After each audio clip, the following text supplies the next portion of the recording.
വീട് തിരൂരിനടുത്ത് കൂട്ടായിയാണ്. പ്രൊഫഷണലി ഒരു semi government കോളേജിൽ പ്രിൻസിപ്പലായിട്ട് വർക്ക് ചെയ്യുന്ന സമയത്താണ് നിങ്ങൾ ഇന്ന് കേട്ടിട്ടുള്ള ഈ അവസരം ഞാൻ കേൾക്കുന്നത്.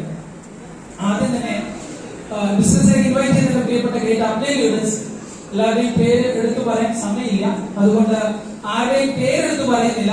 അവർക്കൊക്കെ സല്യൂട്ട് കൊടുക്കുകയാണ്. നന്നായിട്ടൊന്ന് അവർക്ക് വേണ്ടിയിട്ട് കൈയെടുക്കുക. സോ ഇതില് പുതുതായിട്ട് വന്നിട്ടുള്ള ആളുകളുണ്ട്. അവരോട് പറയാൻ ഒറ്റ കാര്യമുള്ളൂ, നിങ്ങൾക്ക് ഈ ഹോളിൽ പോകുന്ന സമയത്ത് രണ്ടേ തീരുമാനം എടുക്കാം. ഒന്ന്, നോ എന്ന തീരുമാനം എടുക്കാം. എടുക്കുന്ന തീരുമാനം നോ എന്നതാണെങ്കിൽ പ്രത്യേകിച്ച് ഒന്നും സംഭവിക്കാനില്ല. ഇന്നലെ എങ്ങനെയാണോ അത് തന്നെയാണ് ഇന്നും നാളെയും മറ്റന്നാളും ഒക്കെ സംഭവിക്കുക.